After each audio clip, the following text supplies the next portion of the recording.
Boomer Guitar Sessions special episode. Today I am with Vito Grippi.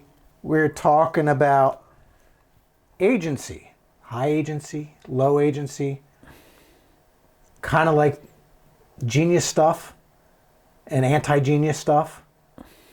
So anyway, before we get into any of that, let's get, okay, so how do we meet? How do we meet? How do we meet and what do you do? I want your little bio. All right, so I'm Vito. Hi. I teach at your college of Pennsylvania, creative writing. I have an MFA in creative writing, so that was like sort of my first, or I guess my main sort of artistic focus, or at least like it has been in the past. I'm also a musician and photographer, filmmaker, parent, you know, all the things. Entrepreneur, yeah, at times. Yes. Yeah, and mostly I see myself as sort of like multimodal, multimedia artist and a teacher. I mean, that's a huge part of my life. Yeah. Those things are parallel. They come together. And how did we meet? And we met, I think I was 14? I don't know. I think I was 14 and got my parents to sign me up for some guitar lessons. I really have no idea how it was you. Okay. I think actually maybe it was back in the day, and this is like very specific only to people who might know, but Stephen Nicholas Music. Pottery Hill, York, Pennsylvania, is now a laundromat. But yeah, I think it was just a matter of probably my mom calling there, being like, my son wants to play the guitar, and somehow that... And I was the guy that had inserted openings. you. Yes. And yeah, so that was 100 years ago. I don't know, I was 14, yeah, I think it was probably like 92, 93. Okay, and what I remember of Vito is he's the first guy to introduce to me like when Green Day was a brand new thing. And I don't know if what that says about you, but it's like they were brand new. Nobody else heard of them. Yeah. And you had all their CDs. You had the Kerplunk, you had the Slap Happy, you had the... Yeah, I mean, Dookie just came out. So that, whatever year that was, whatever month that was. It was right around like things blowing up, right? Right. Nirvana was a huge thing. Yeah. I mean, I was in middle school and angsty as hell. But also, I would stay up late to watch like MTV 120 Minutes. Okay. Which was like all indie and alternative stuff. Mm-hmm. It's kind of how I discovered like Radiohead before Creep became a huge thing, you know? Yeah. And yeah, I would like get the magazine, like Enemy magazine, all right, and like those sorts of things, and just I think I got off on like knowing about bands that nobody else did at the time.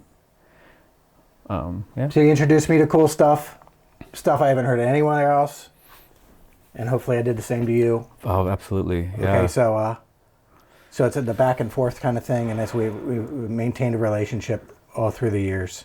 All through the years. All through the years. Like 30 some years. 30 years? 30 more than 33 years. That's crazy. Right. That's nuts. Yeah. But yeah, I mean, obviously, like I was taking lessons on and off forever, but even when I wasn't actively taking lessons, I don't know when the last time I actually took lessons. Even into my 20s, I think I was like, every once in a while I would come in and be like, I need to learn new stuff. But even when beyond that, right, we've always kind of been in touch and communicated and been friends. And did stuff. We did creative stuff. And did a lot of creative stuff, yeah. So we are talking about agency and then and kind of like the creative aspect. For creatives, for musicians, for guitar players, since this is Boomer Guitar Sessions, but also just for business people, for creatives, for artists of all kinds. Yeah. The idea of agency, when we talk about agency, there's high agency versus low agency. And then basically, my understanding of agency is the person who has the high agency is that person who has the tendency to really kind of go by their own script, think for themselves, do things differently and get the job done, and not be afraid to do things differently. It's almost like instinct. Where are you at? Yeah, I mean, I think it's definitely that. Right, but and also adding to that, there's there's an element of like doing my own thing, doing our own thing as artists also means just being open and like we're sponges that are absorbing at all times. And like, and so it may seem contradictory to be like, I want to copy all these things, but really what we're doing is like, we're exposing ourselves to things, we're learning Vocabulary, we're learning just like, regardless of what kind of art. I think you're right. Also, like in entrepreneurship and business, people do this too, right? It's just about being open and exposing ourselves to just learn from everything. And I think you'll probably agree with me that one art that you work on versus the other art that you work on, everything influences everything. So if I'm working on my literary art, you taught poetry for years, and you were a songwriter before that, and you did writing. Writing was your thing, obviously, because you got your degree as a writer. That influenced the way you look at film and theater, and it influenced the way that you see the world. Yeah, absolutely, all of it. Yeah. You know, the music influences the writing. You know, I even before I was playing music and, you know, whatever, when I was 14, I was drawing and trying to do things, you know. Then I got into photography at the same time. All these things for me feed one another, so that, you know, my lyrics in a way, say, might be inspired by other writing and poems, not even my own. You know? Right. It's actually rare that something I write I actually turn into something else, but like there's definitely influences from from all the arts, yeah. And now it's like, is your writing ever influenced by music? Sure, 100%. Okay. So when I was in grad school, I had to write this like basically a novel manuscript, and yeah, I had a very specific playlist that I kind of created that like fit the mood of the story I was trying to tell, kind of like a soundtrack in the background. That really helped me to like tap into those emotions of like the characters and that sort of thing. So, okay. Yeah. Okay, so when we talk about high agency in artists, why does it make sense to try to develop your high agency muscle? Well, I mean, I think high agency, again, basically means self-guided, exploratory, fearless, and you do it. You get the job done. You do it without, it's like you're running. It's like running into traffic with your exploratory. Yeah. Not literally. Don't do Please that. don't do that. Yeah. Yes, we're not. No, but it is. It's like it is. I like that you said it's instinct. I've never been able to be stuck on one thing, and that's in art in general. Obviously, like I make collage art and I make short films and I do photography and I play music and I write. All of those things feed one another. But I've always like bounced around, but also within those different things, right? Like musically, you know, before I met you, right before that, I was like really into hip hop. Right. And then got into like that sort of like indie grunge punk scene of that time. 120-minute crowd. 120 minutes, you know, which was like, it was a very broad spectrum right. of indie music or whatever.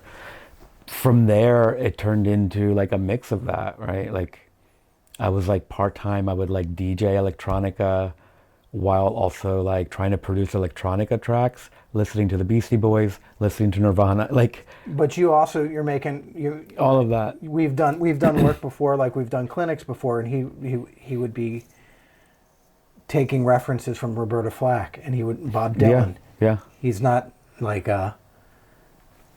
your vocabulary, your well is deep. Yeah, no, I just did that yesterday.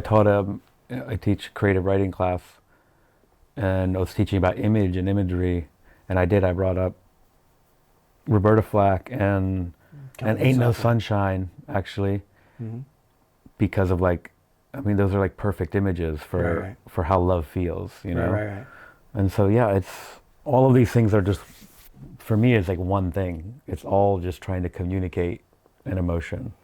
But back to the high agency thing, like, we talked about this recently, Rod and I, like, I think we can all agree, like, there are some, like, musically, in all arts, but musically, like, there are greats. And by greats for me is like things that have like withstood The test of the time. test of time, Right, right? right. Not everything that is old is classic. Right. But strangely, a lot of these things that are old that aren't classic, some of the people that we would consider high agency pulled from. Right, You know what I right. mean? There's like these like forgotten records Uh-huh. that people were influenced by over time. So like that's kind of interesting to me that like if we can kind of pinpoint who these things that we could deem great, and if great is just longevity even, those people I think we can also then trace back all their different influences that they're pulling from. And that, I think that for me is kind of like the evidence, right? That, yeah, they were pulling from all these different styles Yeah. and have evolved over time. So who would you think, like when you think of musical geniuses? I mean, of course, there's like the Beatles are an easy one. I think if we're kind of sticking to like classic stuff, even like Jimi Hendrix. Yeah, I think David Bowie for sure. absolutely. And then like Nirvana, Kurt Cobain, like Agreed. his songwriting, which strangely enough pulls from the Beatles and Bowie Yeah. and, And- a million different things. Yeah. Gosh, who else? I think there's Prince. Somebody Prince like for sure. Yeah. I'm I mean, trying to think of for me others. personally, like I think like Radiohead Okay. Yes. in their They never repeated themselves. they've never repeated themselves. It's a constant evolution. Sometimes it hits, sometimes it's a little miss. They don't give a shit, give a crap. You can cut that out. We're good. They don't care. Beat me out. Yes. But yeah, they don't, because it's for that, but they're pulling from even like the albums, like the records that are like very electronic based. Right. I mean, they're pulling from jazz. They're pulling from like classical structures. They're pulling from just some of them, the next song will be like a very folky acoustic thing. Like they're just pulling Right. from all these different, Well, especially in some of the samples that can yeah, be and all the used. samples, yeah. The samples or the idea that the hip hop guys that view hip hop like it were a jazz art form in that constant improvisation. Improvisation. Being able to stream of conscious rhyme and MC and all that stuff that I wish I could do, but I can't. But that's I'm not dead yet. We're Not getting dead there. yet, There's yeah. still time. There's still Yeah. time. So it's like I'm thinking of like historically, like the 60s and 70s were filled with people, and I'm an 80s kid, so it's not just my generation that I'm gonna boost up. Yeah. 60s and 70s were full of people that had to define their art form themselves and not be a copycat, because Led Zeppelin and the Beatles and Fleetwood Mac and the Ramones, these were all like kind of like icons of music, but they wouldn't have been icons if they were copying somebody else. Mm-hmm. And copying, when I say copying somebody else, we all copy, but don't copy one person. That's it. And it's don't copy the predictable stuff. So the idea of high agency is I might like Bruce Lee is taking from every martial art, but he's also taking from fencing, and he's also taking from spirituality, and he's also taking from all these different things, that his mix mash is not just like I'm copying from him, one person. Yeah. Yeah, there's something I think in that like So the low agency, most people I think are low agency. Like well, yeah, because it takes in the billions of people in the world, Sure. most of us are low agency. Like I'm not going to pinpoint country music, I think but the cliche country music, Sure. and it's not just country music. Cliche country song that talks about beer, talks about John Deere, talks about patriotism. It talks about all these things that all these predictable things that a certain demographic is about. And it's not just country. It's my There's generation. a blueprint. I mean, and Yeah. all art does that. Yeah. Right. Like I think about, there are those sort of like gift shop paintings. I don't want to name any artists, but they're like sort of like the typical The fact sort that you of. can name the artist means you're Oh, right. I'm already too high agency on that. But like there's like, like this like landscape, right. and it's like, okay, nothing against landscapes. Obviously there are greats who have done landscapes. Right. But then like we can just reproduce these landscapes. We can reproduce these scenes that are just like easy to hang in a house. That don't, and so yeah, painting does that, photography does that for sure. It's that idea of like, okay, now we're just copying this thing almost from like a capitalistic perspective versus an art perspective. That's how I see it. Yeah. Right. Like again, not to pinpoint country because there's so much great country music. Right. But it's in everything. It's and it is in everything. I mean, every form. Pop music, hip hop. But it is this sort of like the worst of everything is the cliche. It's a blueprint. There's a blueprint like, oh, this makes money, and so we're just going to put another face with the same sort of blueprint. I mean, we talked about like, I think before, like the Strokes, which some people would be like, well, they just ripped off a lot of things, and I would agree, and they would agree that they ripped off the Ramones, Tom Petty, and then later like 80s you listen new to the wave. Strokes, I never would have gotten Tom Petty out of them. Right. You told me that, and it's like, well, that makes sense. No, they literally were like, no, we were just ripping off American Girl, like, and it's the song Last Night, I think. Okay. But like, okay, so they blew up early 2000s, and then there's all these like copycat bands that sound like the Strokes. Right.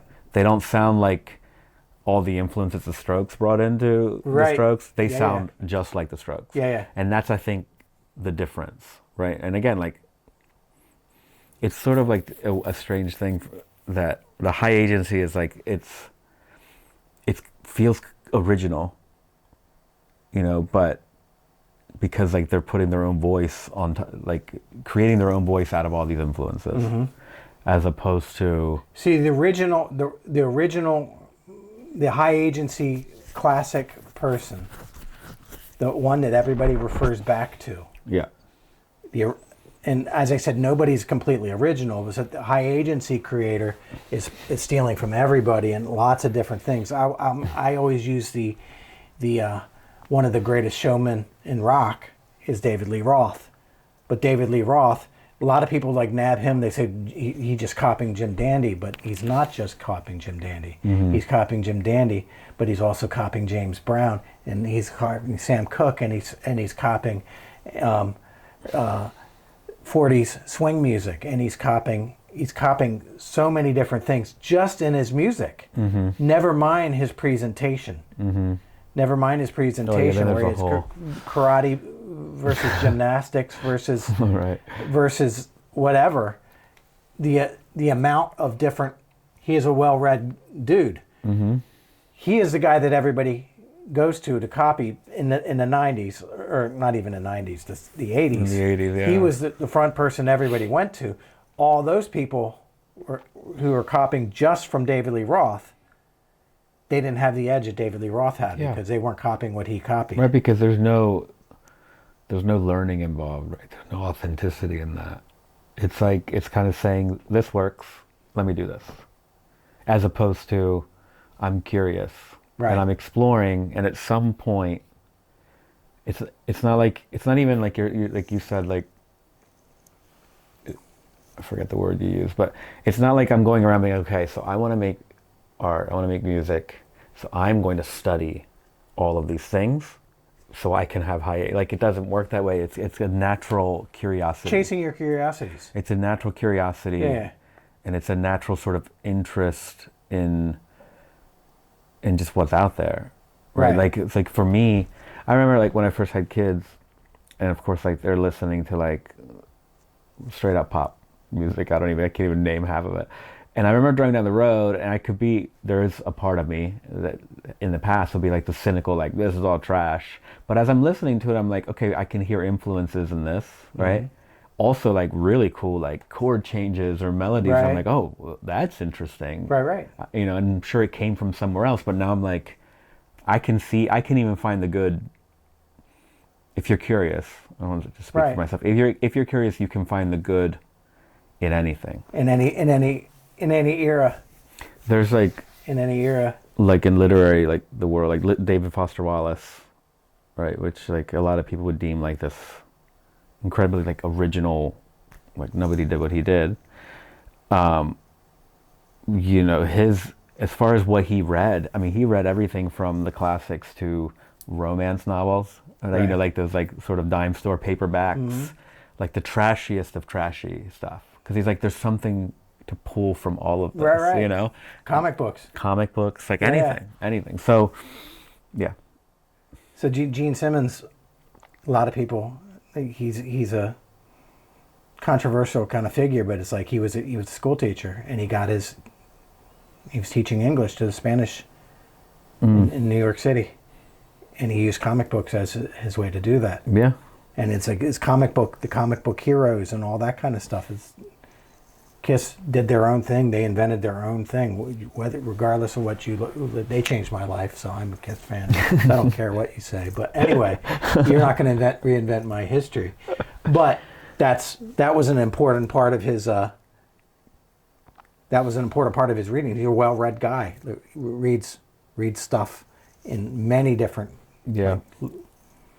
Like so, and all that went into it. All that went into it. Yeah, like I mean, like, the comic book aspect of it makes so much sense. Oh, they're all comic And then like book. the theatrics, like all it's all of it.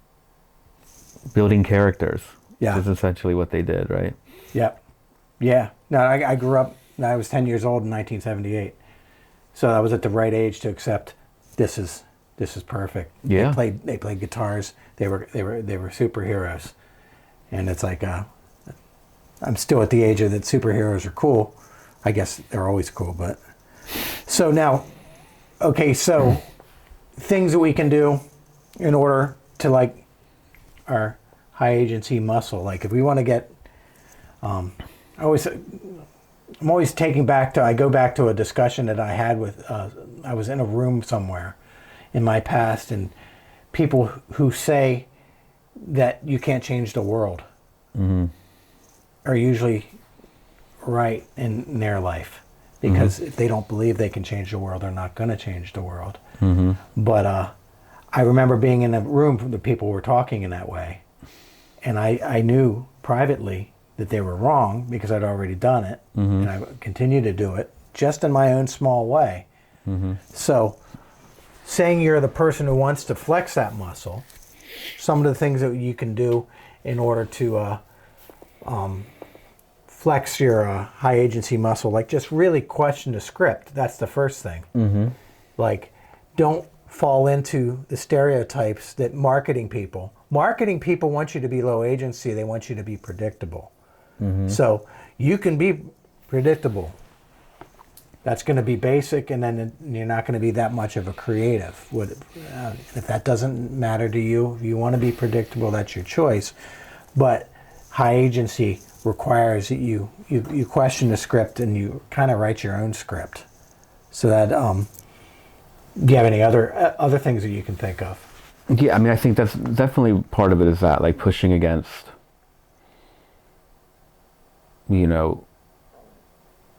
you're right, like, what marketing wants is something that's easy to sell, and people that are easy to sell to, Yes. right? And what we see, like, with all these bands we're talking about is like, well, they did sell. Right, They right. sold a ton, so All the ones that are memorable, got their own sound from Yeah. a variety of different things. So like I include Kurt Cobain in on that. Yeah.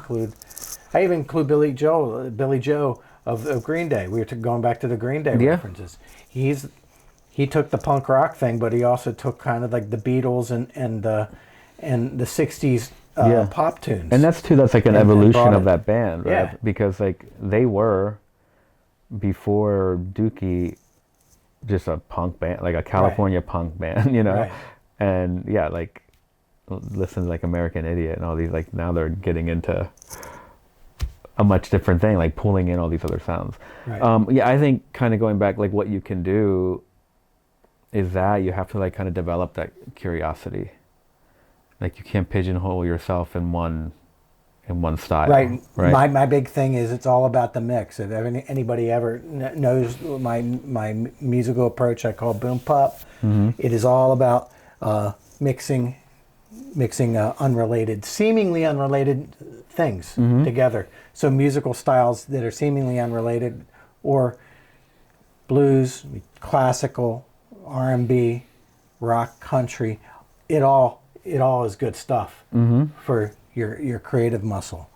And you learn how to speak somewhat in all of those things, and then where the interesting stuff and where the cool stuff is going to come from is not by copying any one thing, but by copying the multitudes and combining.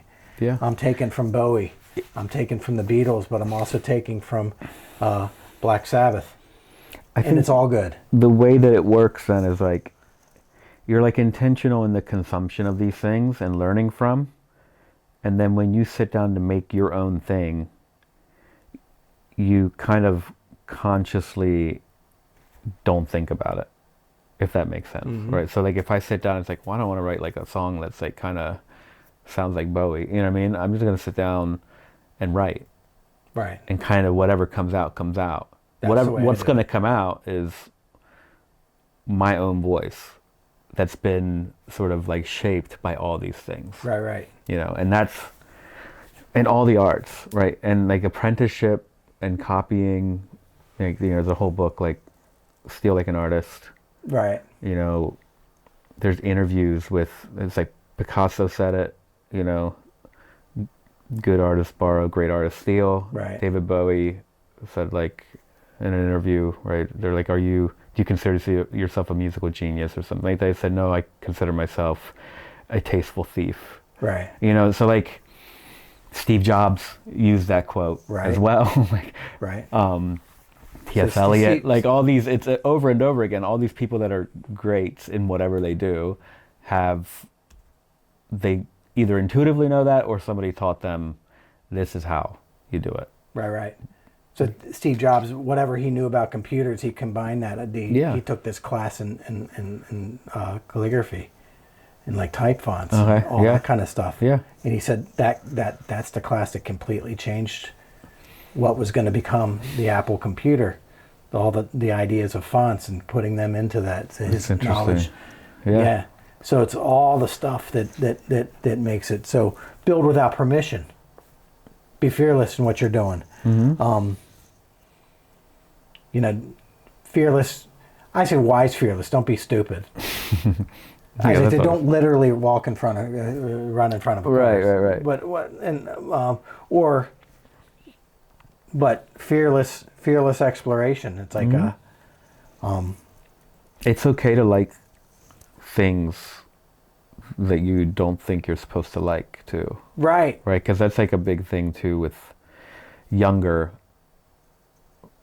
I think, you know, when I was into grunge stuff, it's like that's what I need to. Those are the high agency This is who people. I am, you know. Yeah. But for me, then it's like, okay, well then like you start to evolve.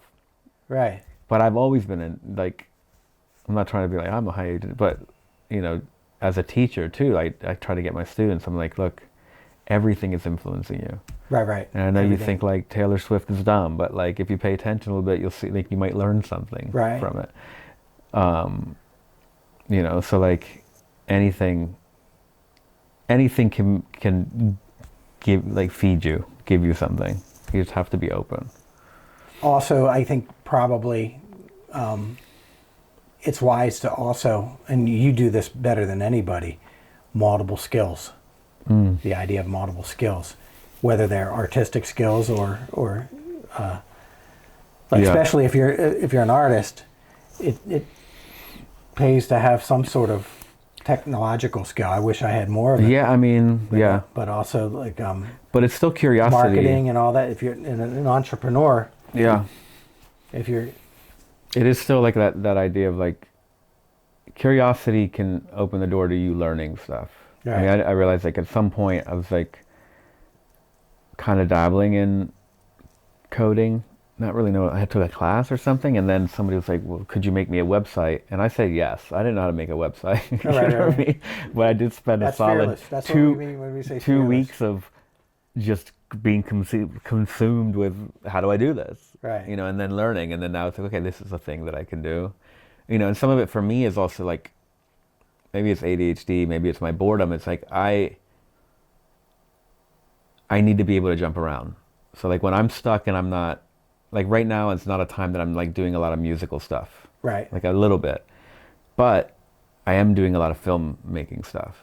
Right. And then when I'm stuck in a where like I can't, like the photography stuff is like sort of feeling stale, everything's feeling stale. The next thing you know, I'm like on the floor making collages and just paintings that are arguably not great. You know what I mean? They're great to me. I look at them and like I'm proud of them because it's like, oh no, instead of what happened there, well, you know, instead of me feeling sorry for myself, oh, I can't write, Right. I can't be creative. I decided to do something that the stakes were lower. Right. Right. I don't consider myself a painter, so if I make a painting, I'm not ruining my reputation. I'm not ruining my career. Yeah. But in the process of making that painting, it never fails. I suddenly become energized And to do inspired. the other things. Yeah. Yeah. You know, Everything. so like Everything inspires everything else. always. Yeah. So last thing I can say about your hire agency, hang out with people that are hire agency. Mm-hmm. Figure out who that is and what groups of people are that way. Whether it's online communities or local, like poetic groups, hang out with people that are, you are who you hang out with, who your 5 best friends are going to be what you're going to, yeah, it's true. or your 5 favorite and podcasts. it is like, you know, I try to I try to surround myself with people that it's like they influence me in a way, like, or they teach me something new, and also sometimes that I'm a little envious of.